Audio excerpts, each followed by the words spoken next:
Morning, everyone. Today, phew, I am beat. Don't know why. I didn't have too hard of a day yesterday. I guess I did kind of have a stressful day. Um, 'Cause we had a last pay period. My wife was sick for almost a week, and so it kind of cut us back a little bit. And then I had a couple of people decide that they didn't want to pay me, so it kind of made some of those bills that I've been doing and some of those things that I've been doing for other people a little harder. And so maybe that's what did it. Is maybe that just caused the undue stress that has built up. Anyway, and unfortunately, coming up, this is the slow season for me. So I try to do a lot more to try to compensate for the slow season, especially since I've got a lot of things I got to get paid off because I've got to move out to a different place or move to a different property or figure out some way to be able to move off of I guess my parents' property and stop renting it from them. Because I guess my dad is looking at, he wants to move to a small home, but anyway, it's kind of a complicated situation. But here is a less complicated situation, for now anyway. This one is Jim Butcher's Small Favor, Book 10 of the Dresden Files. We are on today, Chapter 5. So let's go ahead here, jump in whilst you guys grab your copy. Make sure to like, share, and subscribe this, and encourage other people to go ahead and purchase copies of these and listen along as well.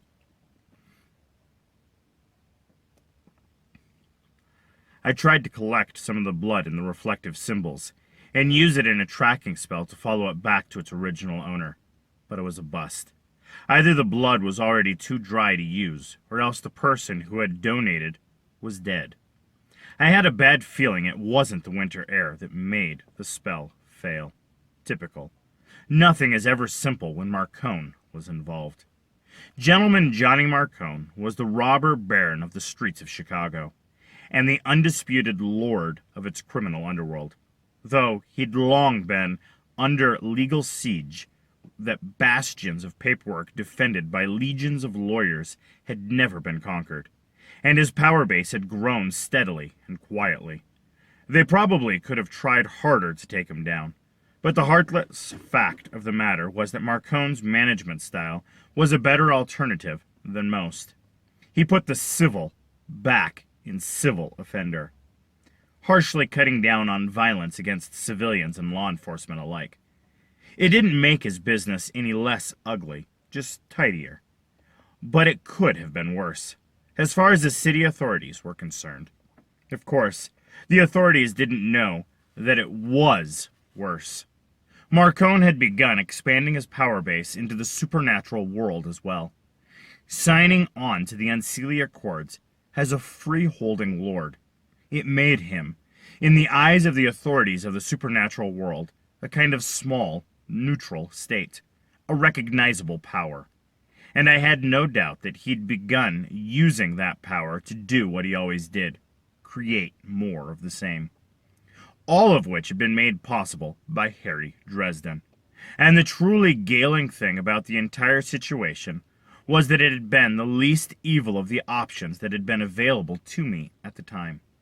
I looked up from the circle I'd chalked on the concrete beneath a sheltered overhang in the alley and shook my head.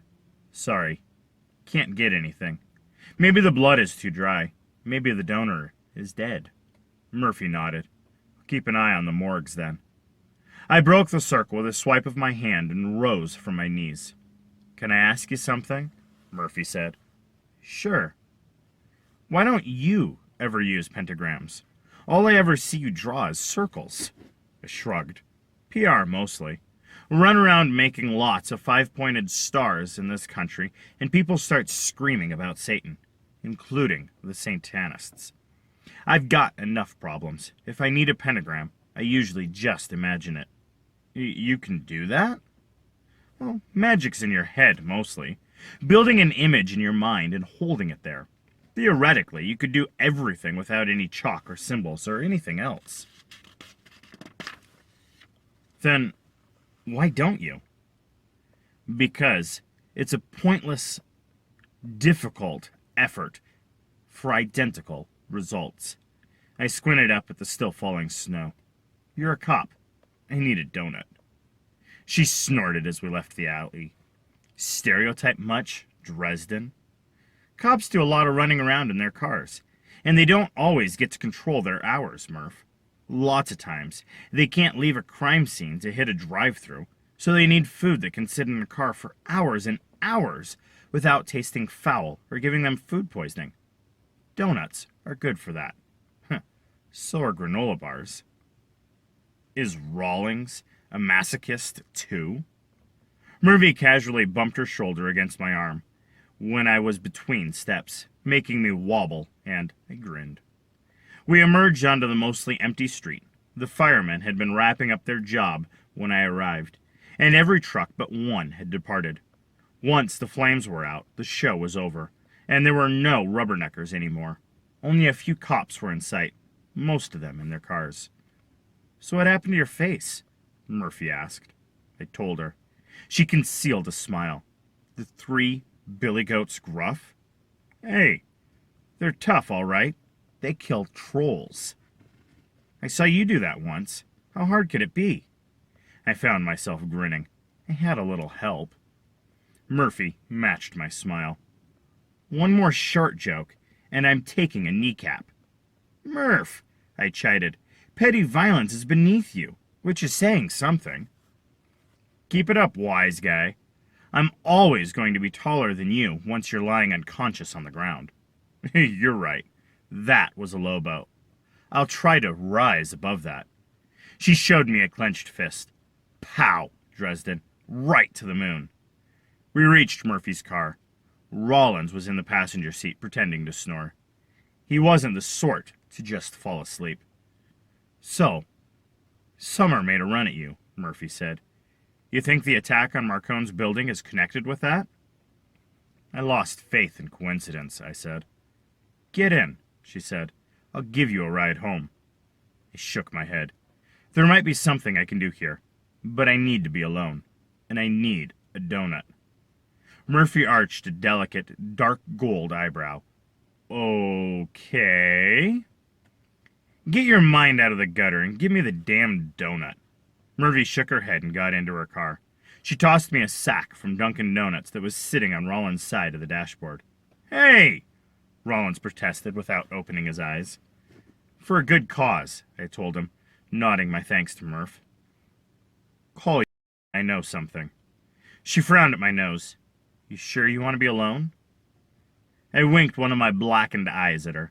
Some things a wizard has to do for himself, I said. Rollins swallowed a titter. I get no respect.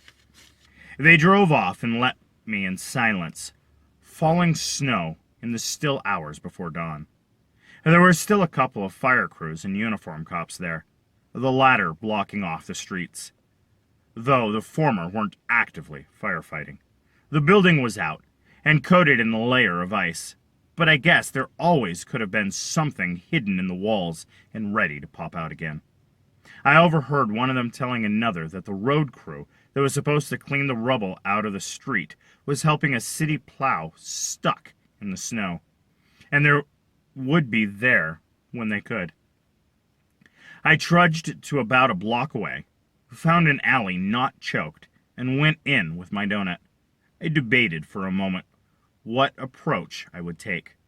My relationship with this particular source had changed over the years. After all, reason indicated that sticking with long-standing procedure was my best bet. Instinct told me that reason had disappointed me more than once, and that I wasn't thinking in the long term anyway. Over the years, my instincts and I have gotten cozy. So instead of bothering with a simple bait and snare, I braced my feet, held out my right hand palm up, placed the donut upon it like an offering, and murmured a name. Names, capital N, have power. If you know something's name, you automatically have a conduit with which you can reach out and touch it, a way to home in on it with magic. Sometimes that can be a really bad idea. Speak the name of a big, bad spiritual entity, and you might be able to touch it, sure, but it can touch you right back. And the big boys tend to do it a lot harder than any mortal. It's worth as much as your soul to speak the name of beings like that. But the Never Never is a big place, and not to mix metaphors, but there are plenty of fish in that sea. There are literally countless beings of far less metaphysical significance, and it really isn't terribly difficult to get one of them to do your bidding by invoking its name. I know a few names. I invoked this one as lightly and gently as I could in an effort to be polite. It didn't take me long, maybe a dozen of repetitions of the name before the entity it summoned appeared. A basketball-sized globe of blue light divided out of the snow overhead and hurtled down the alley toward my face. I stood steady as it came on. Even with the relatively minor summonings, you never let them see you flinch.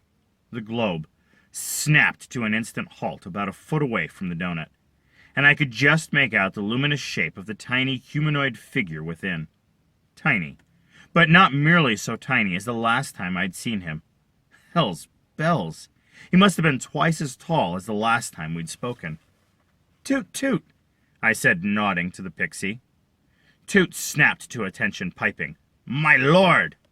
The pixie looked like an athletically slender youth, dressed in armor made of discarded trash. His helmet had been made from the cap to a 3-liter bottle of Coca-Cola, and tufts of fine lavender hair drifted all around its rim. He wore a breastplate made from what looked like a carefully reshaped bottle of Pepto-Bismol, and carried a box knife sheathed in orange plastic on a rubber band strap over one shoulder.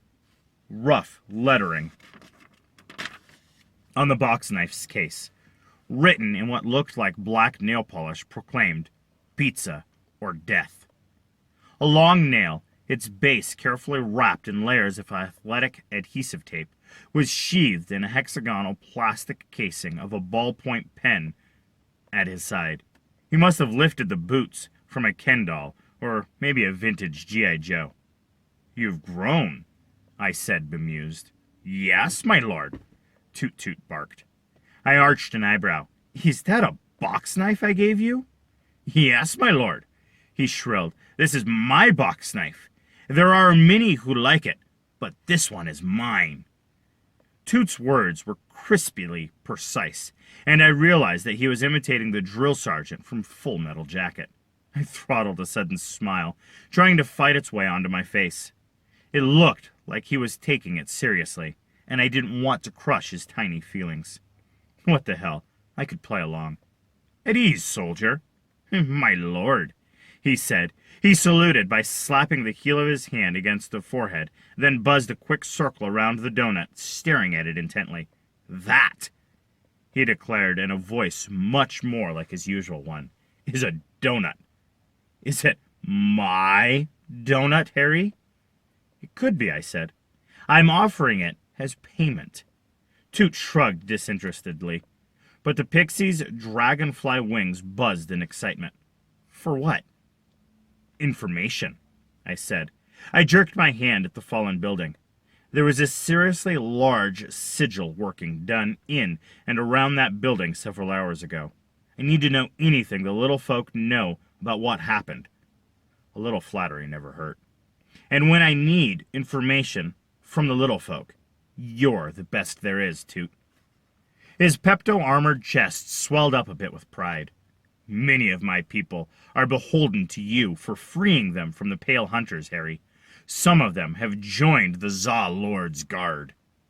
Pizza Lord was the title some of the little folk had bestowed upon me, largely because I provided them with a weekly bribe of pizza. Most don't know it, even in my circles, but the little folk are everywhere, and they see a lot more than anyone expects. My policy of mozzarella-driven goodwill had secured the affections of a lot of the locals. When I demanded that a sometime ally of mine set free several score of the folk who had been captured, I'd risen even higher in their collective estimation. Even so, Zalord's guard was a new one on me. "I have a guard?" I asked. Toot threw out his chest. "Of course. Who do you think keeps the dread beast mister from killing the brownies when they come to clean up your apartment? We do. Who lays low the mice and rats and ugly big spiders who might crawl into your bed and nibble on your toes? We do. Fear not, Zalord. Neither the foulest of rats nor the cleverest of insects shall disturb your home whilst we draw breath." I hadn't realized that in addition to cleaning service, I had acquired an exterminator, too. Handy as hell, though. Now that I thought about it, there were things in my lab that wouldn't react well to becoming rodent nest material. "Outstanding," I told him. "But do you want the donut or not?" Toot Toot didn't answer. He just shot off down the alleyway like a runaway paper lantern, but so quickly that he left falling snow drifting in contrail spirals in his wake. Typically speaking, fairies get things done in a hurry, when they want to at any rate. Even so, I'd barely had time to hum through "When You Wish Upon a Star" before Toot Toot returned. The edges of the spear of light around him had changed, flushing into an agitated scarlet. "Run!" Toot Toot piped as he streaked down the alley. "Run, my lord!" I blinked. Of all the things I had imagined hearing from the little fay on his return, that had not been on my list. "Run!" he shrilled, whirling in panicked circles around my head. My brain was still processing.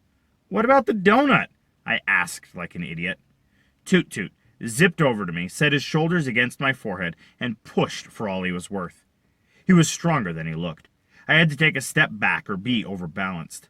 "Forget the donut," he shouted. "Run, my lord!" Forget the donut? That, more than anything, jarred me into motion. Toot Toot was not the sort to give into panic. For that matter, the little fay had always seemed to be not ignorant so much as innocent of the realization of danger. He's always been oblivious to danger in the past, when there was mortal food on the line. In the silence of the snowy evening, I heard a sound coming from the far end of the alley. Footsteps, quiet and slow. A quivering, fearful little voice in my head told me to listen to Toot, and I felt my heart speed up as I turned and ran in the direction he indicated. I cleared the alley and turned left, slogging through the deepening snow. There was a police station only 2 or 3 blocks from there. There would be lights and people, and it would probably serve as a deterrent to whatever was after me. Toot flew beside me, just over my shoulder, and he produced a little plastic sports whistle, and he blew on it in a sharp rhythm, and through the falling snow I dimly saw half a dozen spheres of light of various colors, all smaller than Toot's, appear out of the night, and being to parallel our course. I ran for another block, then 2, and as I did I became increasingly certain that something was following in my wake. It was a disturbing sensation, a kind of clawy tingle on the back of my neck, and I was sure that I had attracted the attention of something truly terrible. Mounting levels of fear followed that realization, and I ran for all I was worth. I turned right and spotted the police station house, its exterior lighting a promise of safety, its lamps griddled with halos in the falling snow. Then the wind came up and the whole world turned frozen and white. I couldn't see anything, not my own feet, and I struggled through the snow, and not the hand I tried holding up in front of my face. I slipped and went down, and then bounced back to my feet in a panic, certain that if my poser caught me on the ground, I would never stand again.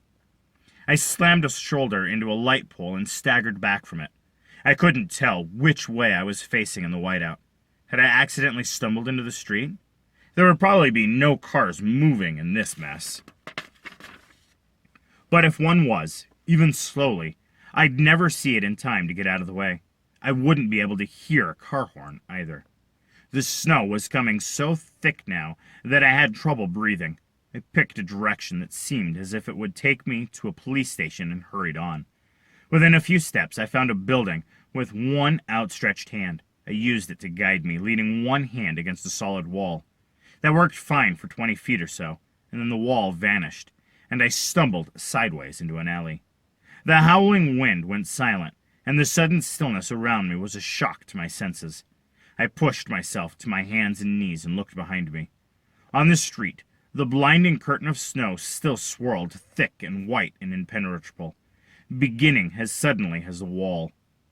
In the alley, the snow was barely an inch deep, and except for a distant moan of wind, it was silent.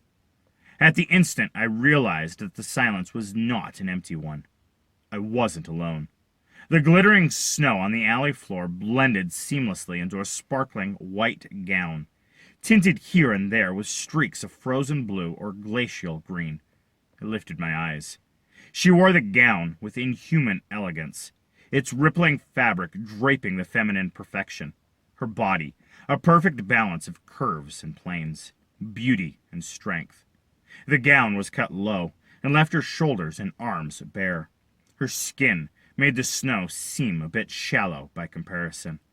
Glittering colors flickered at her wrists, her throat, and upon her fingers, always changing, cycling through deep blue and green and violet iridescence. Her fingernails glittered in the same way in possibly shifting hues.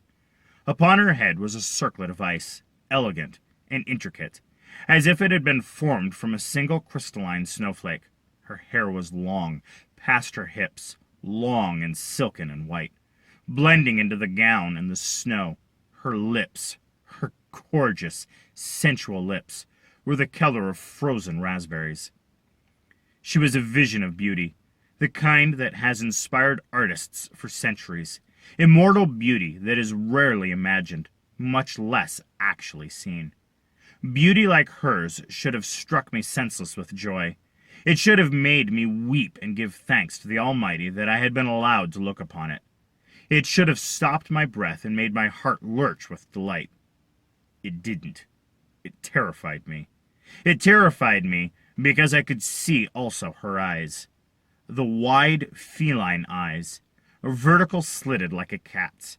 They shifted color in time with her gems, or, more likely, the gems changed color in time with her eyes. And though they too were beautiful beyond the bounds of mortality, they were cold eyes, inhuman eyes, filled with intelligence and desires, but empty of compassion or pity. I knew those eyes. I knew her. If fear hadn't taken the strength from my limbs, I would have run. A second form appeared from the darkness behind her and hovered in the shadows at her side like an attendant. It resembled an outline of a cat, if any domestic cat ever grew so large. I couldn't see the color of its fur, but its green gold eyes reflected the cold blue light, luminous and eerie. "And well you should bow, mortal," mewled the feline shape.